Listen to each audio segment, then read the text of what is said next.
Hello, everyone. Welcome to the stream this week. Hopefully, you guys can hear me okay. That's why we started a few minutes early today. That way, if something's going crazy or doesn't work, I know you guys are looking at me staring at the screen forever there, so I do apologize for that. Hopefully, you guys can hear me okay. If you can hear me okay, please give me a thumbs up in the chat. Let me know what's going on as far as audio-wise. I am joined today for the podcast recording by none other than my friend, my partner in crime in the YouTube space here on YouTube, Brian G. Johnson. How you doing, Brian? I think you muted yourself. You may want to unmute. And there we go. There we go. Look at that. Look Audio. at that. Excellent. Excelente. Excelente. This is awesome. I'm so excited today to no sound. Yeah. I think we had one of us had the other one muted, but I think we're back on track here. You guys let me know in chat if you guys can hear me. Beanie says their audio is so good that when they're not talking, I can't even hear static. Listen, that's how we do. That's how we roll in this, okay? I will tell you this, Brian and I can already tell. You know how you kind of get a vibe about people like before you even really talk to them? I knew Brian and I would get along really well because Brian's one of those people who doesn't take himself very seriously. He loves to joke. He loves to have a good time. And there was multiple times in our dialogue back and forth on Facebook where I was just cracking up. I was like, I can't wait to have this guy on the show. It's going to be awesome. So thank you guys so much for stopping by. Brian, we've got a ton of people in chat, 20 people so far. Beanie, I see you. Christina, Seth, Alex, all of you guys, thank you so much for stopping by today. Again, thank you, Brian, for joining me. So, Brian, before we get started with the show, is there anything you want to say to the folks out there joining us via live stream today? Man, I'm just glad to be here. It's awesome to be able to hang out and live stream in the afternoon. One of the things I always think about is I'm always focused on publishing the next video. I have said many times over the last 3 or 4 months, success will be found in your next video. And I am happy to report that I recorded 3 or 4 just a bit ago, and I'll probably publish 2 or 3. There will be one that doesn't make it, but I love it. And now I get to hang out with you, Dusty, and chat, and all the cool people I see. Pam is here, and Rosh is here, and Beanie is in the house. Alex, welcome. Great to have you guys. We're going to have a ball, Dusty. Yep, we're going to have a great time. I am so excited about you and I getting to chat YouTube. It's one of my favorite topics, obviously. And Brian, you are one of my favorite people in the business. So, Beanie, I see Dusty's doing the live subtitles. Right now I am. I'm testing that out, Beanie. I'm not too sure if that's something that I really want to do. So we'll see how that works. I'm not sure with how my southern accent will work with that. So we shall see. Christina, you've recorded 3, and 3 will be published this weekend. That's what I'm talking about. A virtual fist bump for you, young lady. That is amazing. Brian, by the way, Christina in the chat, she is your real estate whisperer. I'm sure she's kind of hung out with you before in your chat. She says that she listens to the podcast sometimes when she picks her kids up. So her kids, like, they don't even know me, but they get annoyed at hearing my voice. They like hear the intro of the show and they're like, oh no, it's Dusty again. Mom, do we have to listen to this show again? So Christina, hope you and the fam are doing well. As always, guys, during the recording of the podcast, I will not be fielding any questions just to keep the audio portion of the show professional. That way, when I upload it to the audio feed, it will be crisp and ready to go for all of the podcast players out there. But afterwards, Brian and I will be fielding a couple of questions, hopefully. What's up, Brian? I see your concern there. This word, did you say professional? Professional, my friend. You got the wrong guy, brother. Well, okay, let's just say semi-professional or the close to it as we possibly I can do that. Semi-professional podcast. Maybe I went a little too crazy there. But thank you guys so much. I really do appreciate you guys stopping by. So we're going to go ahead and get the ball rolling here. And feel free to answer questions, communicate there in chat, because we will still have that running. We'll still have the ability for people to come back and watch this at a later date, which YouTube now provides that live chat going on even on the VODs, the videos after we do the live streams. That's awesome. Alex, Esther, welcome to the stream, guys. So we're going to go ahead and I'm going to hit that record button. I'm going to count us down and intro Brian, and we're going to get this conversation started. Again, thank you guys so much for joining us today. I know it's a little later, but again, it just depends on kind of my guest schedule. So Brian has got him a swig of water, and we are ready to go. So we're going to go ahead and let me navigate to OBS here, and here we go. 3, 2, and 1. Hello, everyone, and welcome to this week's conversation on the YouTube Creators Hub podcast. Today, I'm joined by best-selling international author Brian G. Johnson. He has leveraged the internet since 2002 to generate millions of dollars. Brian shares a simple message. That is how anyone, regardless of age, race, or experience, can leverage the power of YouTube to generate life-changing results by not just sharing, but amplifying their message. Brian, how are you doing today, sir? Dusty, great to be here. Excited to hang out and just chat about all the amazing opportunity available to anyone right now. Yep, and that's kind of what I want to really focus on in this conversation with you is you've really honed in on that, on how anyone can do this. Anyone can do what you and I are doing, and it's very simple. The budget has decreased dramatically from years past. So before we do that, let's pump the brakes, Brian. Let me know a little bit more about you, the person, Brian, and how did you get started on YouTube? For me, Dusty, this story kind of begins when I was a younger kid and I was in school and I heard about all the stuff I could do, right? I'm sitting in class, which is already annoying. Like you're trapped as a kid. Remember those warm days in the spring, Dusty? Like it's not a lot of fun. You peer out the window and then like you could be a doctor or a lawyer. I'm like, oh geez, this is just not for me. And I heard about being an entrepreneur, which probably wasn't the word at the time. It was like working for yourself, or somehow you could just kind of call the shots. And I thought, wow, that sounds like something that's more exciting and more fun. And I wonder how you do that. Like, not to have a boss and be able to create your own work environment sounded so amazing. And with that, I tried so many things as I was a young kid. I got into like internet marketing, or actually I need to back up. Like first it was the weird multi-level marketing stuff. Like you did that, right? How did I know that? I did. I don't know. And so you did that, huh? You did MLM? I did for a couple of years, and I did a physical product, and I did some digital stuff as well. Man, listen, getting rid of the 9-to-5 was something that I've been trying to do for a long time. There you go.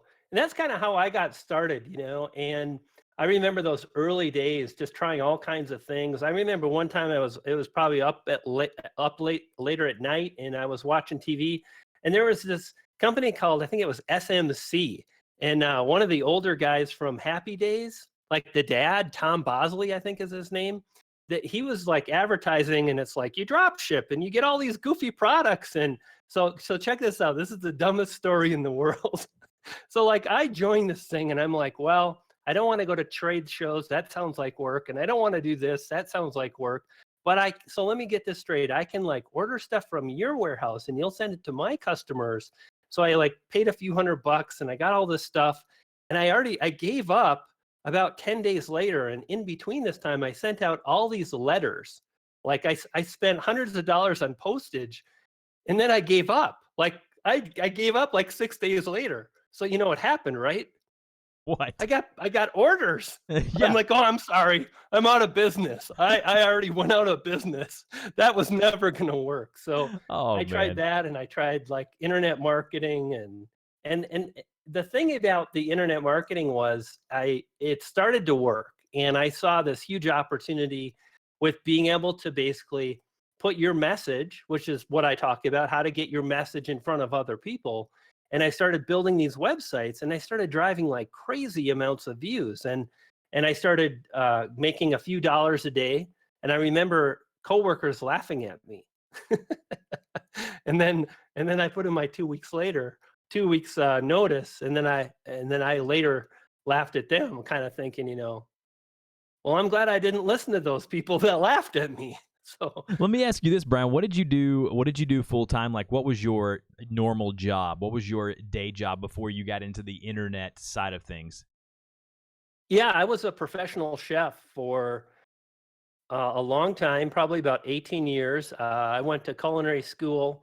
Interesting. So I have a degree in France. Now, if you say that, people automatically assume you went to France. I didn't.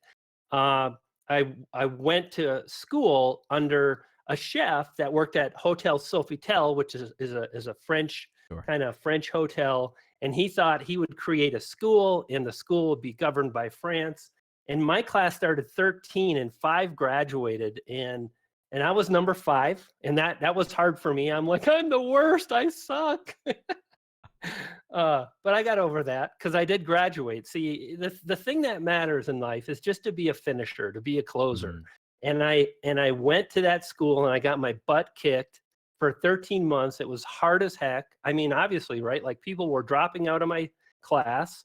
And then I got my diploma, and I started working my way up, and boy, being a professional chef is tough. I bet. I could only imagine. I don't even want to think of what.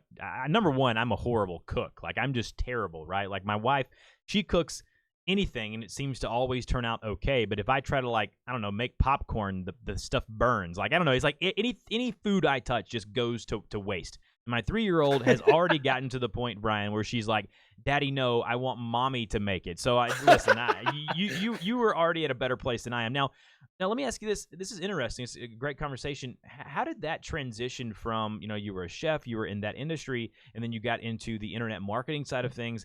Where did video come into play? Like, when did you realize that, okay, this face, this voice is ready for video? What made the transition, and what kind of put you over the edge to start doing that? First of all, I'd like to ask our studio audience, how many people have said, well, this face and voice is ready for video? I don't think anybody says that. I did. I was like, man, I'm ready for it. Let's go. I psyched myself up. I'm like, let's do this thing. You were like, I'm so pretty. I am so pretty.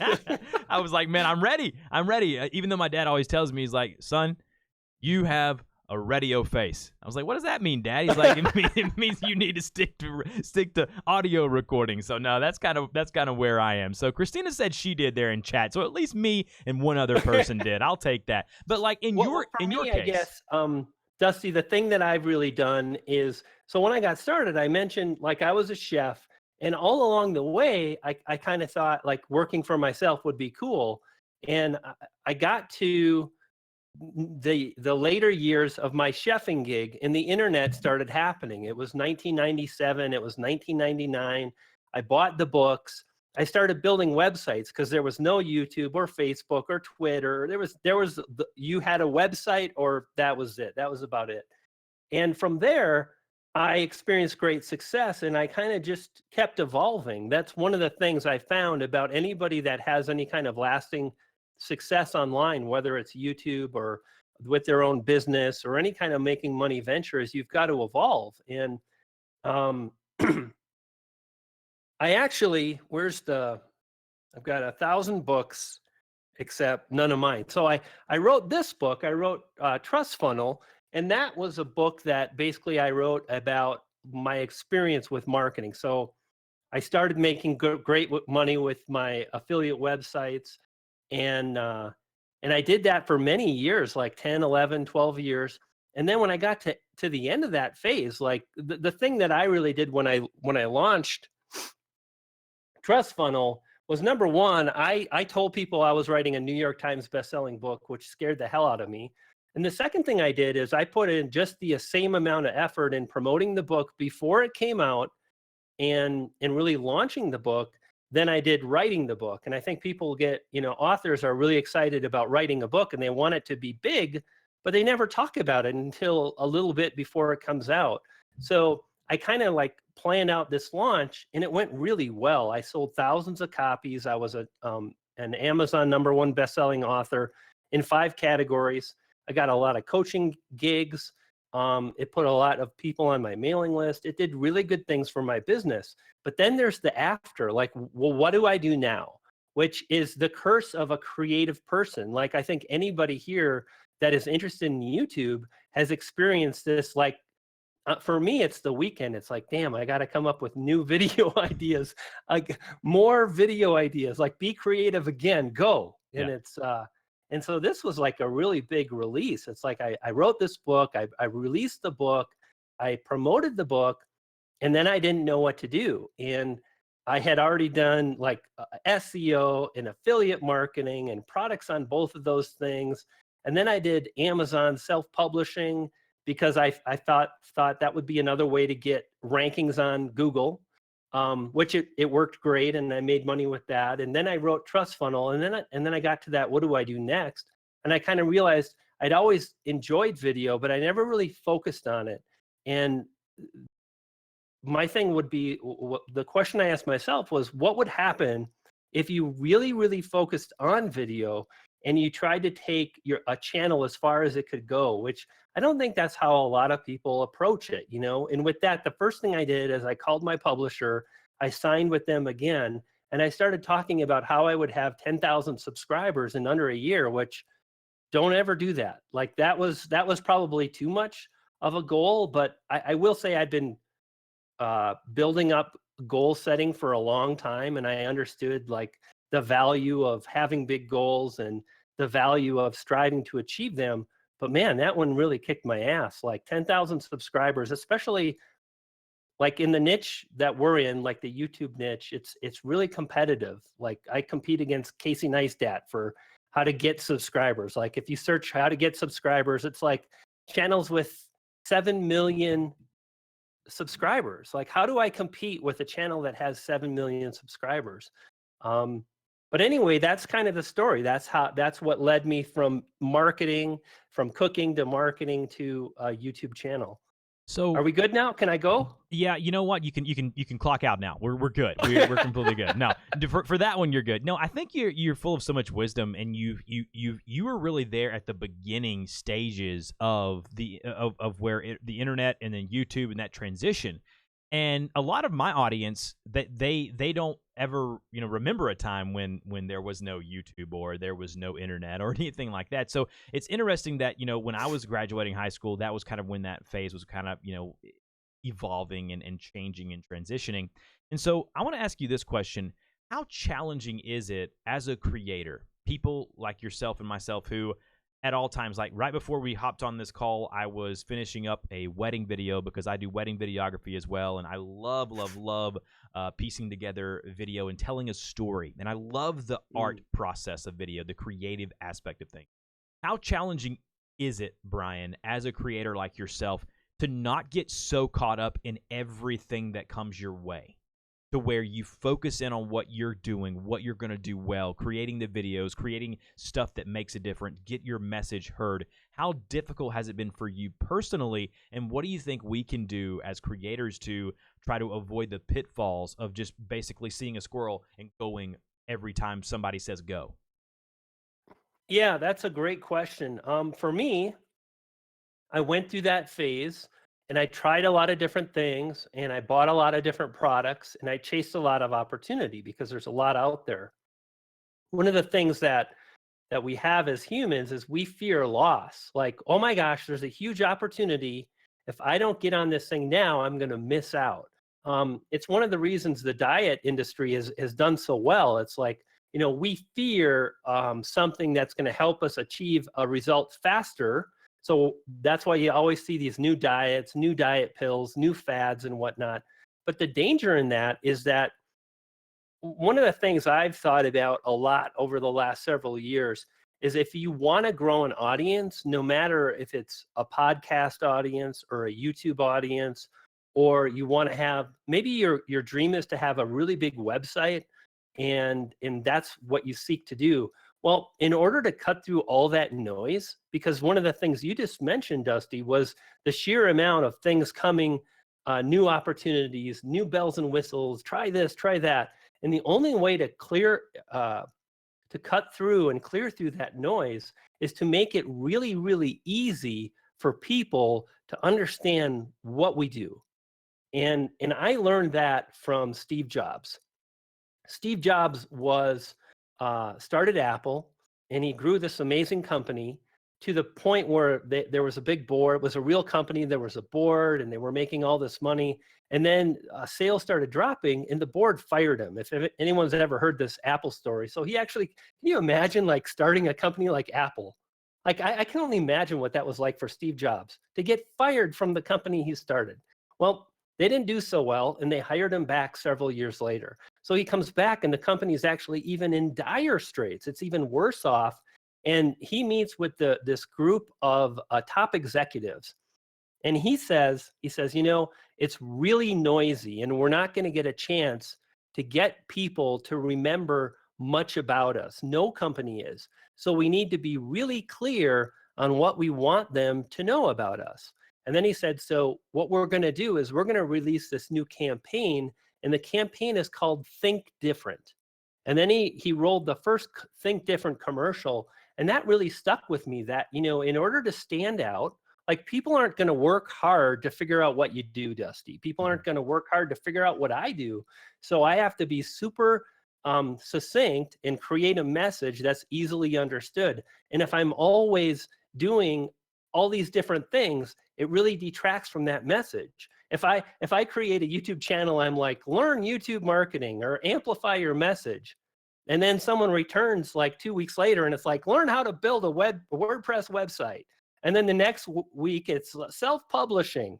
It's like your message has been reduced down to nothing because you don't really stand for anything. And it's really hard to focus on one particular thing. But when you do that, it's easier for people to believe you. It's easier for people to trust. And furthermore, the more you focus on one particular thing, the better your results get. That's a fact, Jack. I love it. Hey, Jack, absolutely. You know, it's interesting that you even mentioned that, because that's something that I struggle with even to today, like even to the current state of where my channel is and the different types of content that I produce each week. In that, here recently this year, I've really had to sit down and do some evaluation of my channel and my business and say, listen, you know, what am I good at? What do I want my message to be? And you know, on this podcast, it's very clear. I want to help people get their messages heard. That's the goal of this show. Like, the show is to help you utilize the platform that is YouTube, and the message is very clear, it's very concise. But on my YouTube channel, you know, for almost a decade now, I've been doing tutorial videos, you know, helping people with software, helping people with hardware choices, things like that. And it's a very broad topic. It's a very broad spectrum. And so for me, I'm really, you know, having a hard time even now deciphering, getting down to, when people come to my channel and they watch a video, they come to my channel page, what do I want to be known for? What do I want my legacy to be? What do I want people to remember me for? And that's something that I'm still ironing out. I'm still kind of getting to today, and I think you make a really good point. What are some ways that you found, Brian, to get that down, to kind of cut away that fat? What are some ways that you've done? Because I think you do a really good job of branding and messaging. What are some things that you've done that our audience can do to help them basically cut away the fat and get to their main purpose, their main goal or main strategy? I think at the end of the day, you have to have sacrifice. I think without sacrifice, like, here's the thing, we can come up with tactics and tutorials and blueprints, and there'll be a new course and there'll be a new book about this.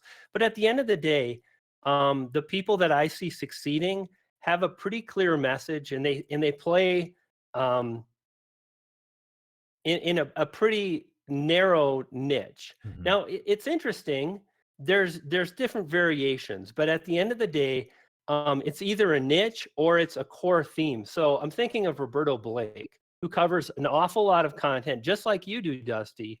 And yet, you know, he's done really, really well, and he's got that overarching theme of creating content. That's the theme on Roberto's channel, is creating content.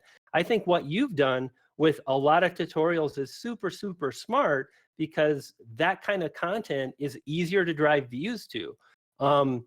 You know, I think at the end of the day, we've got to be, it's a little bit of a marriage, really, between having that sacrifice, being willing to sacrifice in order to achieve the results you want, and also not getting too caught up in it being perfect. Like, you talk about, like, struggling with this whole niching down thing. Like, I struggle with it too. You know, like, right now, my channel is in a bit of a dip. So how long, you've mentioned your channel, Dusty. I love that we get to chat together and share our experience. Now, your channel is how old? So it's going on 9 years old now. And You see, that's so amazing, because, like you mentioned, I've been around a long time, and I've actually got about 5 channels that are they are the tumbleweed of YouTube, you know. And these channels, who knows, like where I could have been if I had the wisdom that I do. And that's your word, not my word.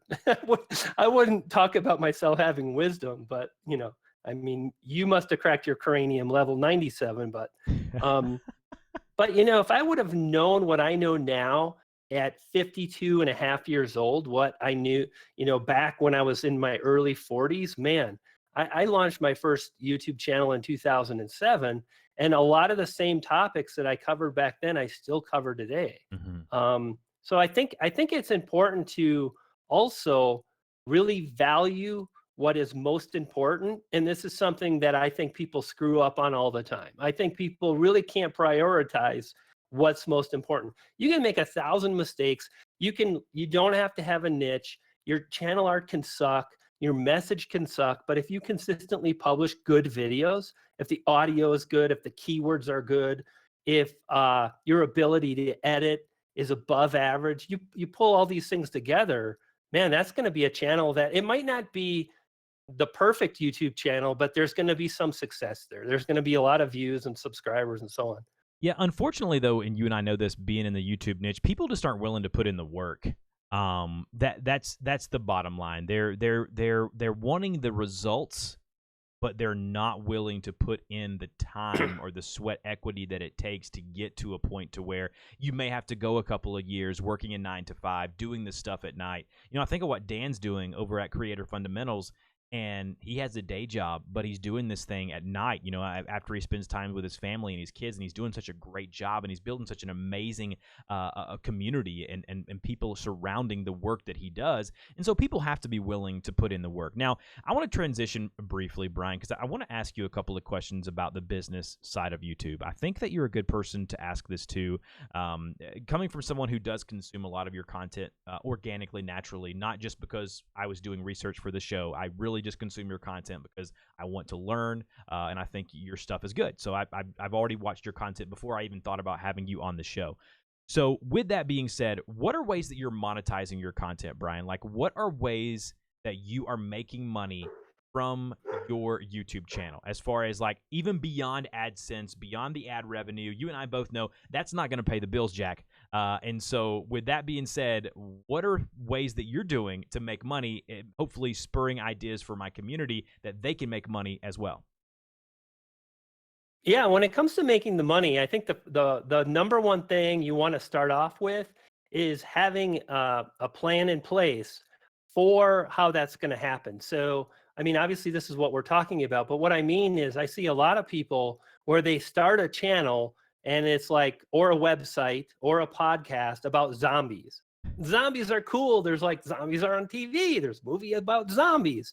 And then people are like, okay, so Brian, I have a website. It's driving 5,000 views. How can I make money? What's this? What's the niche? Oh, it's about zombies. And there's nothing wrong with that. And you can make a good amount of money with that. But for me personally, I always start with the goal first. So what is the end result? So if I want to make money, I think about what is that going to look like? This is all about really having vision. So for me, it's like, okay, I love creating coaching programs. I love creating courses. I like creating tutorials. I like to really share about how to build an audience, whether it's on YouTube or whatnot. So really, since about 2008, I've done all those things. I've done one-on-one coaching. I've done courses. I've worked with companies and been the whole brand ambassador thing and helped build out software platforms and whatnot. And when you start off in that regard and you're thinking, well, how is my channel going to make money?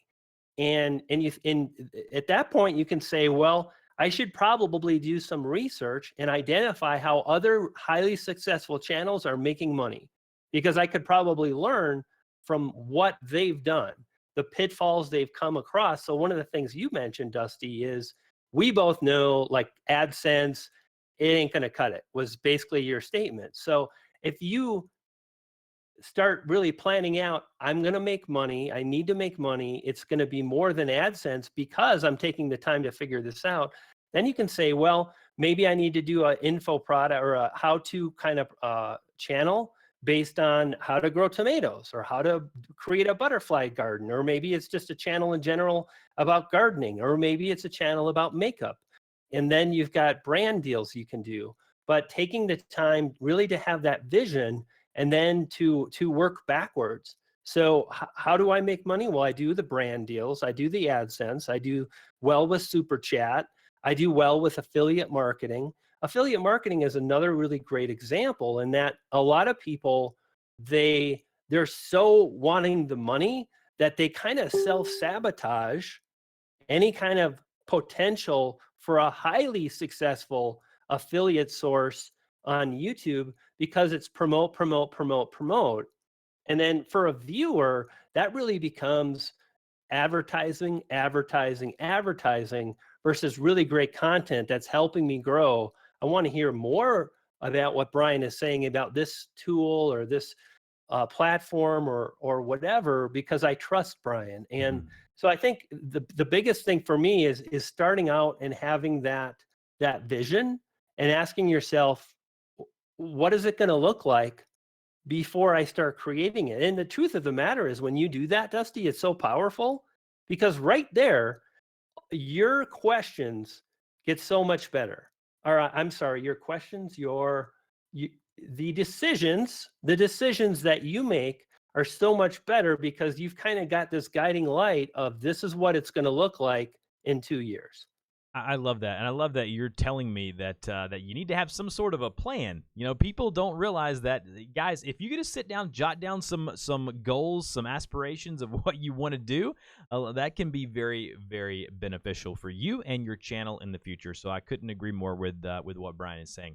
When it comes to money, though, just closing out the business aspect of things on YouTube, people get caught up, Brian, that in order to make money on YouTube, you've got to have an astronomical amount of subscribers or views. I have personally, and know people personally, who have completely defunct that statement, that you have to have hundreds of thousands of subscribers or millions of views a week to end up making a decent living on YouTube.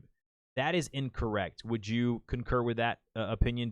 Have you seen that as well, that you don't have to have these absolutely. numbers? So for me, like I mentioned, having these tumbleweed channels, like, and by the way, that's my new channel I'm launching. I'm subscribing right now. Please tell me, share the link with the chat. Let's get everybody in there. Tumbleweed, love it. Let's do it. But you know, some of those channels back in the day had a few hundred subscribers, 1,000 subscribers, no real engagement, no real community. And I have done promotions that I spent 5 or 6 days on that generated $65,000 in a week. I mean, and again, we're talking about maybe, let's call it 1,000 or 2,000 subscribers. So someone just typed in the chat, "I'm not monetized." And when I saw that, I thought, you know, like, let's flip that. Like, the fact of the matter is, everybody that's on YouTube right now is monetized. You just have to be willing to figure out how you're going to make that monetization happen. Like, sell a product through Amazon. Like, everybody that makes videos spends money on a microphone or a new iPhone or something, or a mouse or recording software or this or that. You can link to Amazon and you can start making money. And I think, like you said, there's this notion that the magic happens through YouTube. And the fact of the matter is, YouTube is a tremendous platform and you want to get monetized, and it's worth it to figure out. But at the same time, if you end it there, if the story ends there, you're missing out on the biggest sources of revenue that the majority of successful YouTubers make. It's not, I'm sure there's plenty of YouTubers that make most of their money through ads, but there's also a huge amount of YouTubers that make life-changing income leveraging affiliate marketing, leveraging their own product sales. Like, write a book like Beanie draws, right? So he draws, he could create an ebook that he could sell on Amazon. Now, what's cool about that is, not only is Otis in the house. Don't worry about it, man. Dogs. I got dogs too. She's barked tons of times during the show. And so, what's really cool about that is like you can publish it to the Kindle store, and Amazon's going to push sales, especially if you like do the title right and you do a little like research for a whole 2 days or something. And then you take the link and you put the link to your book in your description, and every time you upload a drawing tutorial, you say, oh, by the way, if you want to get the book version, check out the link in the YouTube card, and boom. Yeah. Like you do that and you go from $0 to $1,000 a month. Mm-hmm. It's amazing to me that the opportunities are out there, and I think it fits in well with your theme of kind of what I read in your bio. And that one line there, that my favorite part of your line is it says, Brian shares a simple message, and that is how anyone, regardless of age, race, or experience, can leverage YouTube. And I love that. I love that statement. I love the mentality behind that. And I try to encourage people that every time I get on this microphone and I release a podcast episode, it's funny to me, a couple of months ago, I decided to do a video on a platform, about a 40-minute video on how to use a specific platform. And none of the money that I'm about to speak of came from AdSense. They have an affiliate partnership program. If someone signs up to their service, you get a kickback. Basically, a very simple affiliate kind of deal. And within a week, I had already made a few $1,000s. And I begin to think when all of that was coming through, and the beauty of this is, Brian, as you know, evergreen content, the type of how-to stuff I create, that video will be relevant for years to come. And so people think that it's a get-rich-quick scheme is the only way you can make money, and that's so not true. And so I love a lot of the points that you were making, and I love the ability to say that anyone can do this, because they can. I want to ask you this, Brian. What is something that you wish about YouTube that someone would have told you when you first started out? What is something you wish someone would have told you when you first started out on YouTube? So I first started out on YouTube in 2007, as I mentioned. And I wish someone would have pulled me aside and then, well, they would have told me, but they also would have rattled me a little bit. I hope you're good with that. They would have like grabbed me a bit and just kind of, yes, and then slapped me a few times and say, now listen here, son. You're a young man. You're going to be doing this for a long time, and focus on making one great channel and have the courage and the tenacity to niche it down, choose a topic, stay in that theme. It'll be hard, but this is what you'll get. If you do this, if you're able to make those sacrifices, the reward will be this. And it took me a while to learn that. I think that's just part of growing old, and then dying. So that's kind of a drag. Kind of, yeah. It's going to happen to all of us, though, right? So. Right. And so I get to pass that along, It's funny, I actually remember, I think it was Outwitting the Devil. So Napoleon Hill. Yes. Think and Grow Rich. Think and Grow Rich, yep. Yeah, another book that Napoleon Hill wrote was Outwitting the Devil. And I think in that book, he talked about how some people, when they get to a stage in their life where they gain wisdom, it's usually in their mid to late 40s. It takes a while. You've got to like screw up a lot to get wise. You know what I mean? Yes. And that's the power of what we get to do, Dusty, is like we get to learn by our mistakes. We get to improve, and we get to tell that story. So I just love that process. I just kind of want to go off on that for a second real quick and say, if you're holding back, if you're thinking, gosh, I'm just, like the lighting's not perfect, my audio's off, the dog is barking in the background, whatever it is, I can't move forward because of that. Know that it'll never really be truly perfect, but if you have the courage to move forward, you can start on the path to getting where you want to go. Like you don't get to be a Picasso when you pick up a freaking paintbrush. It's not how it works, but if you keep at it over time, you get better. And that is the joy of the journey, when we embrace that. I'm going to stick with that answer. I love that one. I love it. No, that's fantastic. And, I think about you, and I think of what you're doing and the content you create. And just one of the great things about people who are good at marketing and are good at, I guess, taking a group of people and either in the same room, whether you're a public speaker or you're on YouTube, and taking the people who are viewing your video, and at the end of that video, you know exactly what that person making that video wants you to take from that video. There's a power to that.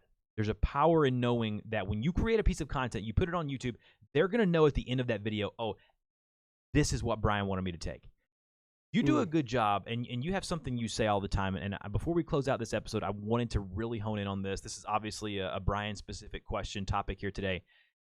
You say stake your claim. So what is the origin of where that came from, and what failures and what got you to the point to where you realize that stake your claim, put that flag in the ground where you are now? Where did you get to, and how did you come up with those 3 words and put them together to get across what you're trying to get across? Yeah, thanks for picking up on that. I really appreciate that. And for me, it's kind of like what I was just talking about. And I think you know that, and you're asking the question because you want to hear more. But yes, as human beings, we're pretty smart, and that can suck sometimes because we're almost too smart for our own good, you know. And we have this ideal in our head of what it's going to be like. I'm going to create this video. It's going to be so good. Oh, this is going to be good. And then you make the video, and it turns out like you're totally off in left field. You've never made a video. You've never edited a video. You don't know how cameras work, and yet you're going to make this awesome, amazing thing on your first try. And the result is what we're capable of the time is far from that thing. And I think you just have to decide, I'm going to do it, and I'm going to do it, and I'm going to practice, and I'm going to stay at it, and I'm going to keep doing it. And that's the whole idea of staking your claim. It's not to want to grow on YouTube. Like, just guys, forget wanting to grow on YouTube. I dare you to decide it shall be.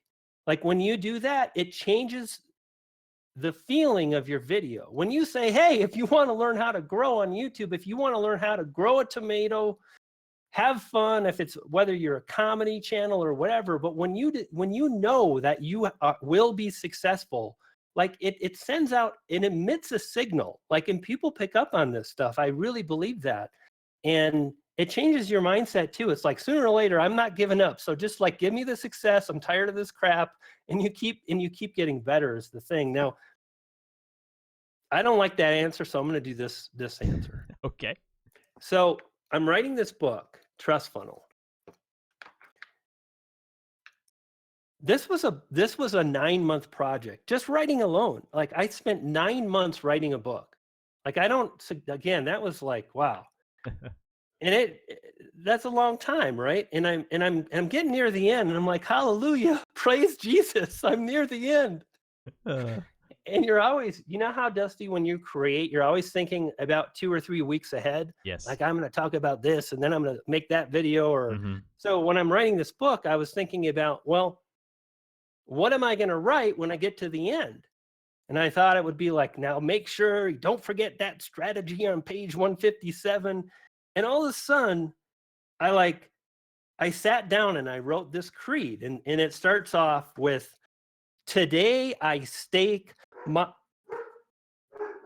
Really, Otis? Yeah, right now, right in that moment, right? That's fantastic. Okay, we're going to read that sooner or later. We'll get it. I shall not. I stake my claim and staking my claim. That's right. Come on, Otis. We're staking our claim right now. And they're all around here, but I'm going to try it again. Do it. Today, I stake my claim. And from this day, I'll be wealthy in finance, friendship, and in life in general. I will play for all the marbles, and they will be mine. I will stare down the face of fear as I kick down the door of opportunity, as I announce my arrival wherever life may take me. I will let no man tell me otherwise, for it is me and me alone who's in charge and in control of my destiny. Today, amen, I stake my claim. Love it. I'm like, wait a minute. I don't need to read this book. I wrote this book. You wrote this thing. Come on, man. You know this stuff word for word. I think that, all the theatrics aside, the core concept there is just belief. just belief in who you are and what you can accomplish. And when it comes to YouTube and a YouTube channel, so many people see it as such a thing that just cannot be reached, that people, only certain people, there are people who can be YouTubers, there are people who can make money from YouTube, there are people who can have successful YouTube channels, but not me. Not me. I don't have the right voice. I don't have the right equipment. I don't have the right this. I don't have the right that. If they would just shut up and they would just believe in who they are and what they can create and the message that they want to get heard, then I think they'll just say stake your claim, brother. It's a lot easier. It is. You're right. You're right. I just need to say stake your claim. You're right. If I can't steal that from you, I got to come up with some other words. I don't know. But you know what? I love it, man. I love what you stand for. I love the message. And in closing, this is the last question I like to ask people, similar to this. I may change it a little bit today. What are you wanting to do? Like, what's your end goal for Brian G. Johnson? Like, what's the future of your YouTube channel? What are some things that you're going to implement in the future to get you to where you want to be? So for me, my goal is 100,000 subscribers, which is a big number. Mm-hmm. And I'm growing at a nice pace, but at this point, it's still going to take some time. So, Sure. I mean, I'll be honest, Dusty. When we came on today, I mentioned that I just filmed 3 videos. Like, that's what I'm focused on. Sure. Like, I don't have this like big master plan. Sure. You know, I know where I want to go, and I think that's all I need to know. I think that I know I want a silver play button, and in order to get it, I need to focus on my next video. That's it. Yeah, upload, hit that record button and upload and have confidence in what you're doing. Brian, I want to say, man, thank you so much for sharing time, sharing your time with us. I know your time, I know as a YouTuber and a content creator, your time is so valuable. I really appreciate it. And this has been such a breath of fresh air for me. A lot of times I'll get on here with creators and they'll be really tight and they're not willing to have fun. And me personally, outside of YouTube, off camera, I love to have fun. I love to laugh. I love to smile. And I think sometimes we forget to do that. And I don't want people out there who are creating things to remember that this can be fun. It's okay to laugh. It's okay to have a good time. And so with that said, Brian, let my folks know, the audience listening to this show, watching the stream, where can we get in touch with you on the interwebs, my friend? Just search for Brian G. Johnson and you'll find me, briangjohnson.tv. Yep.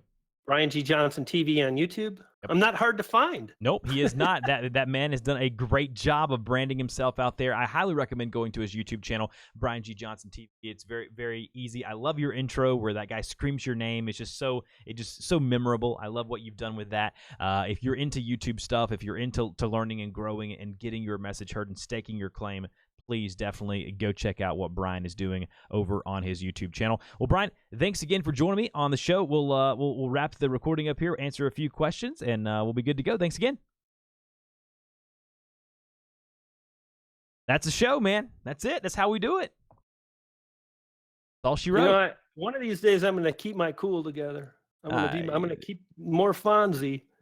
How fun would that be? You mentioned about like having fun, and for me, I don't know. I think we should have a lot of fun, and I'm pretty good at it. Maybe a little too good sometimes. No, surely not. Yeah, my wife says sometimes, she's like, "Can you just not be normal? Like, could you just be normal for one day?" I'm like, "No, I can't be normal. No, I can't. I'm sorry. This is not who I am. Not normal. Not normal."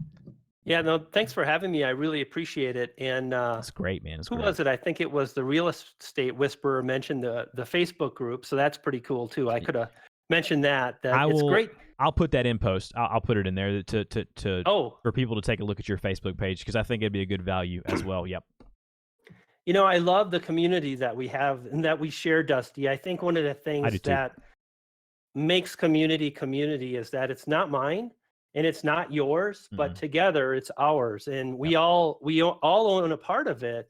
And what we put in individually kind of comes back to us, and it's a really neat thing. I had no anticipation for the amount of cool people that I would meet and get to hang out with and see in the comments and meet at events that I did when I started. You know, when I started, I think people think in terms of views. You know, today I think in terms of, you know, how's the community growing? I always want to see those views, but it's not just about the views. It's like, how are you sharing your message? What are you bringing to the table? And I know all of the people in the chat right now Mm-hmm. because this is our community. So it's pretty neat. It's a, yeah. For me, it's the true value is the circle of influence and the people that I've been able to meet, like you and all the other guys who like stream on the TubeBuddy channel and this YouTube community. And it's so cool to be able to know you guys and to talk to you guys personally. And sometimes we look at people on a screen, like people have done this to me and to you, I'm sure,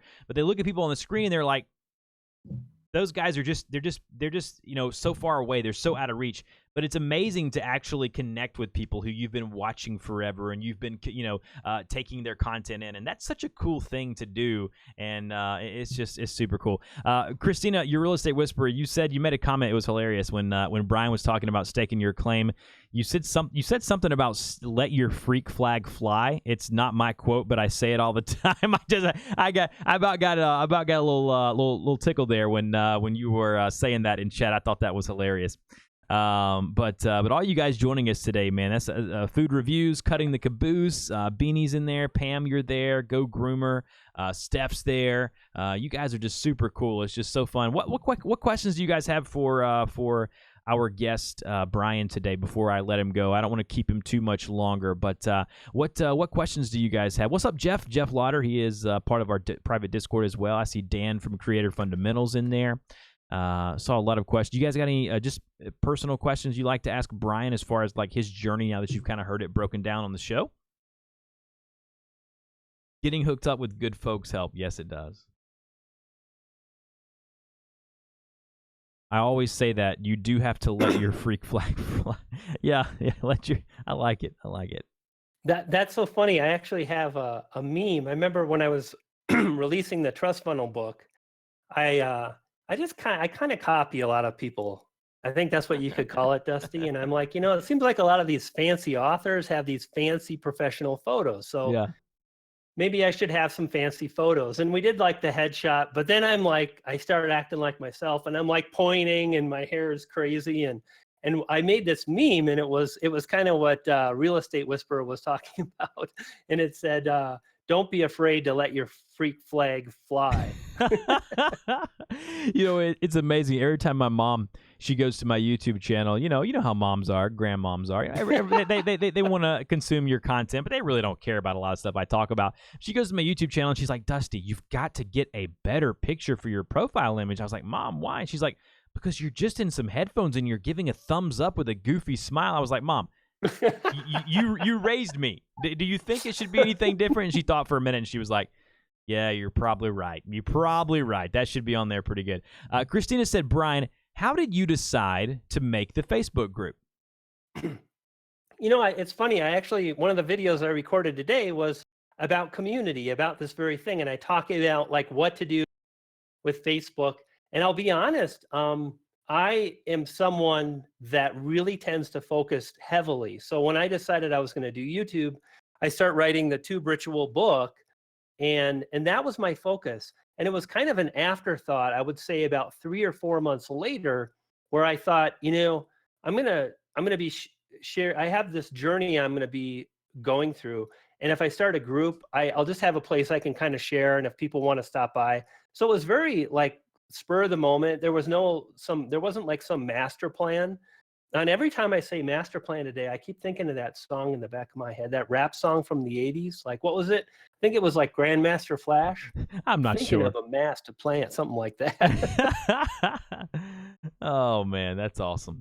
Yeah, the Facebook group is cool because of the way that that is structured. Even with the YouTube community tab and everything, Facebook just has, say what you want about Facebook. It's a really good design of being able to communicate and dialogue back with people on their platform. So super cool. What did somebody just said something here? Let's see. Beanie said, "Love Brian's thing, the hair, the poodles, the pointers." Hey, that's pretty good, isn't it, man? The hair, the poodles, the pointers. Now, how many poodles do you have, my friend? 2, and my wife keeps, she's like, no, 2 is good. And now, sure enough, like, I think 3 would be okay. And I'm like, I was thinking about this the other day, and I'd love to ask people in the comments, like, when do you go from like you like cats or you like dogs, from being that crazy cat lady, right? Yeah. You know the one I'm talking about. Like, are you there? Are you the crazy poodle guy? Well, that's I could be. I might be. This might be the beginning stages. It starts off cool. It You got a does. nice pad Yeah. until like 36 poodles later, 47 poodles later. Right. That's awesome. Cutting the caboose with the super chat. Wow, you didn't have to do that. Thank you so much. She says, I'm not sure. Banging 2 pistachio nutshells together gives the impression of very small horses approaching. I mean, I love it. I mean, you know what? I guess I'll have to get 2 pistachio nutshells and then bang them together and see what happens. I don't know if I need a flow chart. I need a flow chart. Nothing but love for Danielle, but I definitely need extra help. I inhaled when I was young. Did you? So cutting the caboose is her name is Danelle. Danelle. Yeah. What? Danielle. Well, Danielle, thank you so much. Thank you. I really do appreciate that. You didn't have to do that. That's not why we do this. I really do appreciate the support, though. That means a lot to me. Let's see. Steph says, I'm not on Facebook. Just fans run it who reply. My YouTube is where. Let's see here. What else? What else do we have here? Any other questions, guys, before we let Brian go? Because I do want to take his time seriously here. So Otis is one of their names. What's the other one's name? Olive. Otis and Olive. Otis and Olive. Okay. And Olive's funny. She's younger. She's about 3.5 now. Otis is just turning 10. Oh, wow. In a few weeks. And they're a handful. Like Otis would be pretty chill, but now like Olive is on guard and yeah. Otis, this doesn't seem right. And then they're all barking and it's amazing to me too. We have a dog. She's a European golden retriever. She's a beast of a dog. She's like a horse. And my daughter, the cute little sweet thing that she is, whenever I say anything mean about Dolly, it's our dog's name, because Dolly drives me crazy. I say, Dolly, would you just please stop? Dolly, I'm going to send you outside. Like my daughter, 3-year-old, who knows how to talk way more than she should now, looks up at me and she says, Daddy, please don't be so mean to Dolly. And I'm just like, oh my gosh, how can I ever say anything bad about that dog anymore? Oh man, but we got a cat. I can only imagine. So you have just one child then? So we have one child so far, and she is a 3-year-old, and she is 3 going on 30, Brian. And it's such a trip, man. It's so much fun. It's so much fun. That's fantastic. Yeah, that's great. Good for you. I can only imagine. I've got a dog, and it's a big deal. We had a cat. He was inside, but my wife got tired of the litter box smell, so we put him outside pretty quick, but he still lives out there. Beanie says, how much of an impact did Milo and Otis, the movie, have on your life, Brian?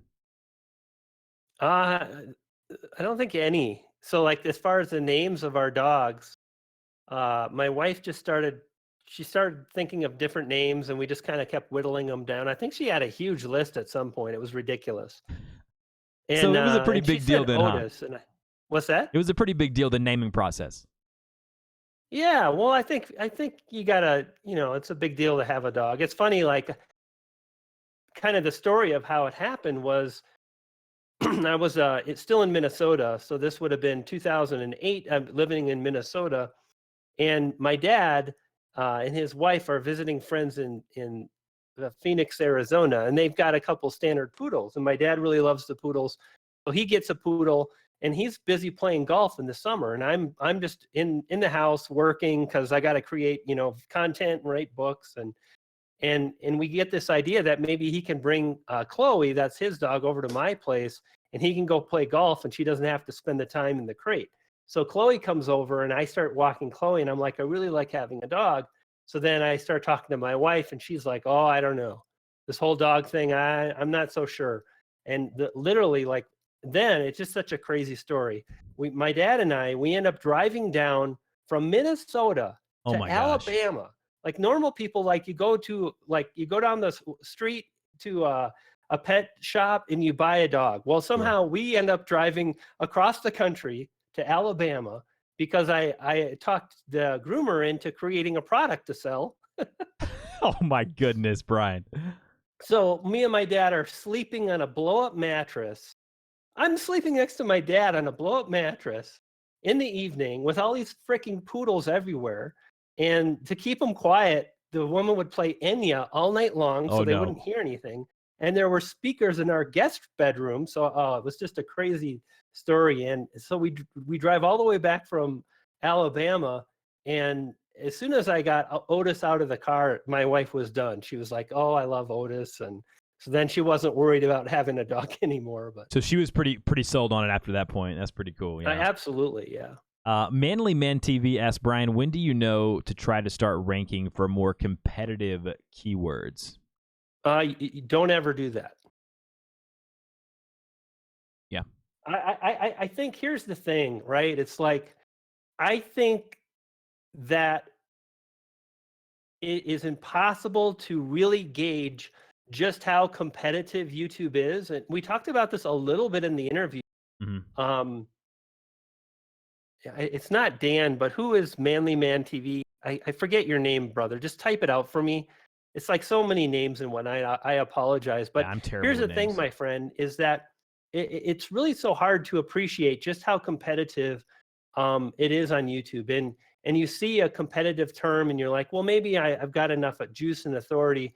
But when you really look at the channels that are ranking for the various terms, like I made a video today. One of my other videos was talking about mistakes that people make and not honoring the competition, not honoring the authority of the channels you're competing against. And and in this particular example, I filmed a video, and the natural keyword to target would have been how to start a YouTube channel. And literally the first 5 results have millions of subscribers, like 2.7 million, 7 million, 900,000, 1.2 million. And it's just so very hard to compete against that. And the fact of the matter is, I believe that if you move forward and you strive to find something that's a little less competitive, you'll still be able to show up for the super competitive stuff. Like if I target, what was my video title? It was Beginner's Guide to Starting a YouTube Channel, which is pretty close to how to start a YouTube channel. It's pretty similar. And the fact of the matter is, most views come through suggested videos. So Yes. I believe if you take the time to find less competitive terms to rank for in search, Yeah. you can still get pushed into suggested videos, because suggested videos is less about the exact keywords, and it's more, to me, like suggested videos is the cream of the crop. So I think we all have to really honor the competition. And you'll know, the other thing too is, oh, I still was waiting for the dude's name. I feel bad. Let's call him Bob. No. Anyway, so for me, I just hear so many people because like nobody wants to adhere to that. No. For whatever reason, either you don't know about keywords, so you just mess it up, Sure. or you don't really understand how to do it right, so you mess it up. Yeah. Or you're not willing to find the term, or you don't know how to find another term, so you mess it up. I think that Still no name. Two with keywords though, Brian, like people see it as like the scary space of YouTube, right? Like they hear the word keywords and they're just like, oh no, the back end of a YouTube video. They're okay with naming a video, getting a thumbnail, but you start talking about keywords and they're like, oh, they get a little scared and they're like, what do you mean keywords? That just confuses me. And I completely agree with you about the suggested videos too. The suggested videos, what's going to push those videos, and that I love suggested videos. As a content creator who creates content that's evergreen and that it's continually growing as the months and years go by, I love suggested videos because, like, you may randomly, the algorithm changes and one of your old videos starts being suggested from a very popular video all of a sudden, and that old video just gets brought back to life. That's super cool. Hey guys, I think hey it's Kat, amazing, Dusty. A lot of the presentations that I do live, or sometimes in examples of videos that I'll create, I highlight the fact that if you search for Apple branding, one of the videos that shows up in the top 10 search results is a video that was published 10 years ago. Like, to me, that's insane. Being able to publish a video, target a specific group of people, and then be able to drive views and traffic from that piece of content that you published and that can last, that ability to get in front of people can last for 10 years. Mm-hmm. I mean, I look at what I'm doing and I'm like, my videos are only 2 years old. And my good videos, like if you look at my first 100 videos, there was just too much humor.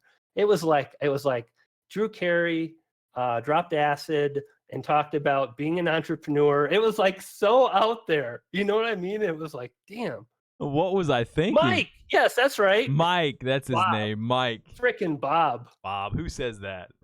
I don't even like Bob. Mike, I apologize, Mike. I mean, seriously though, dude, I inhaled young. That was the point, but was to inhale if you were smoking dope. And there's just too many people. And plus, it's like you all make it hard for me. Yeah. I'm supposed to remember your frickin' channel name. Plus your real name. Yeah, right? Real IRL, right? I mean, there's only so much room up here. Yeah. Beanie says, what do you think is better, Dusty, browse or suggested, and what's the main difference? Browse is when people go and type in the search bar, like Apple branding, like what Brian just said, and then suggested, obviously, is the ones you see on the side or the bottom if you're on mobile when you're watching a video. So those videos are actually suggested from another creator's video, or maybe another one of your videos. And as far as which one's better, suggested video drives more traffic for me, but I get a very, very large amount of views from the search feature, the browse feature as well, because most of my content, most of my views every day are coming in from search. People are searching how to do something, how to remove a layer in Photoshop, how to change my Skype settings. All of that is done through search when people are like, oh, I got to know how to do this, and they search for it. And then some of it's coming through suggested as well. Brian, what would you say about that? Yeah, I think it doesn't matter. There's no like, what's the best traffic source or whatnot. I was actually going to ask you, what are your percentages for your top 3 traffic sources? Do you know? Yeah, I normally know off top. I just want to double check before I tell you exactly what that is. That's good because I need exact numbers, young man. Yeah, I know you do. There will be a test later. So for me, it is suggested. And then it is. And what is the percentage? So hang on a second. I had a spreadsheet up here. See, I'm a spreadsheet guy. Okay, don't judge. Are you serious? I just look at I pull up an app. Okay, don't judge me. Let's see here. Let's see here. Analytics. Let's go down here. I want to know these things. I think, Beanie, it's a good question. I think it's a really good question. It's a really good question. I think browse is really cool myself. All of it really. All 3 of those traffic sources are really neat. Okay, so all right, so mine has actually. I'm just going to give you a 90-day here. So for me, it's for number 1, it's YouTube search. And what's the percentage? So the percentage of that is 49%. Okay. Oh, so nearly half of your views are from search. So half of my stuff is from search, and then second is external.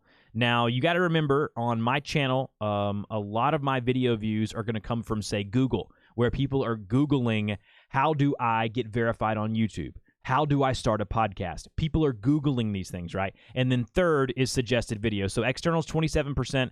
Third would be suggested videos, 19%. And I also have other sources, like a bunch of college professors email me every week, and they're like, hey, we're using your Photoshop series. Do you mind if we're using it in our class? You know, that's going to come from like direct views, stuff like that. So and you're like, oh, whatever you do, don't feature my content. Like, Dusty, do you mind me putting you in my syllabus, my syllabi? I'm like, no, look, just do it. Okay, whatever you need to do. I'm okay with that. I believe that's a rare disease, right? Yeah, syllabi. Yeah, it's very similar, very similar to E. coli. You got to watch those things. You got to watch them. They get a little. Well, it's interesting. So here I'm looking at the last 28 days. I can do 90 if you want to do 90. You're an analytics nerd too, though, right? Like, you love to dive into this stuff. The core. Like, yeah. Here's the thing, for me personally, I find it really fascinating and interesting. Like, how does this stuff work? Like, how does YouTube decide? And I know it's like, oh, watch time, but I mean, no, but really, I mean, can you tell me how watch time really works? How can watch time, because I'm tired of this. I'm about to go off. So everyone, just please strap on your crash helmet. Down, here we go. If I hear one more time, then watch time sucks. And if you're a small creator, so then you can't get any watch time. It's like, well, that's not how watch time works. It's based on impression, So it's like, I find all that stuff so very fascinating. Spock. Fascinating. That's before your time, Dusty, but You know what is what blows my mind about watch time in this whole deal? Like, you want to increase your watch time. I released that 40 some odd minute video, and it was on a platform called Shopify. How to use Shopify start to finish, and how to start selling on e-commerce and using Shopify. And I've actually since been contacted by Shopify, which is another awesome thing. But on that video of 40 some odd minutes, the average person who watches that video and is trying to learn how to use Shopify, they are watching right now. Of the 40 minutes, that video is averaging out at 20 minutes and some odd seconds. Woo, man, that is good, dude. And that is so it's that, funny. that's really decent, yeah. Oh, 20-minute average view duration. I think the best I've done is I think I had one at like 14 or 15 minutes. A lot of my audience is younger with the YouTube stuff. Yes, they and are. They're gamers. And it's funny because I've actually spoke to Nick a lot about this. And sometimes I think what I do can be in some ways hurt my results, because like if you watch some of my, like you even mentioned it, like you are an analytical nerd, you're a nut. Like the depths that I'll go in, sometimes it's hard to follow, and people have said, whoa dude, like slow down, like I have no idea what you're talking about. But I think it's important to create content you love and try to find that middle ground for an audience and for yourself too. But anyway, I actually just published a similar kind of a video yesterday, and I'm really interested to see how it does, because it was a PowerPoint presentation.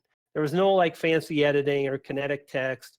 There was just a little bit of music in the background, and it was literally, I just read through some slides for a presentation that I gave in Vegas a few months ago.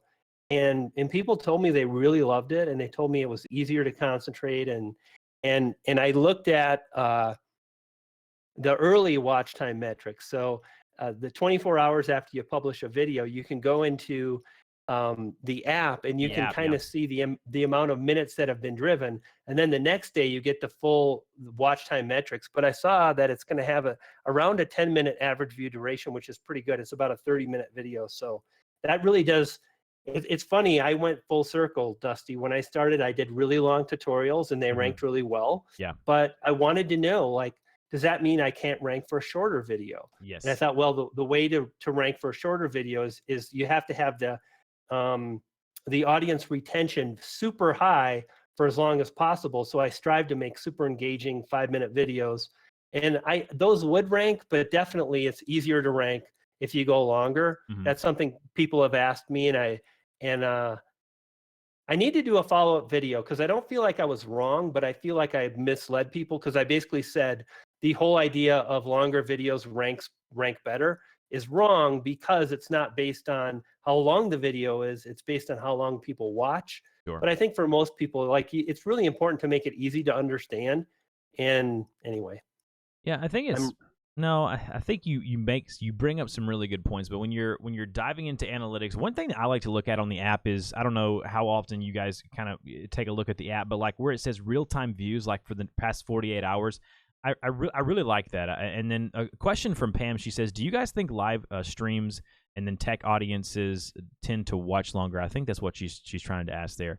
I can tell you that solely all I really make is tutorial and how-to videos, and a lot of it's on software technology stuff.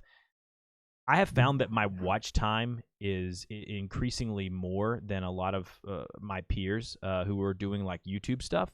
And you also have to think, like Brian knows this, of how people are consuming your content. When you're listening to a podcast, you're oftentimes doing other things. You're oftentimes working, you're oftentimes running or exercising, and you've got that intimate relationship with that person kind of in your head, in reality, right there with the headphones.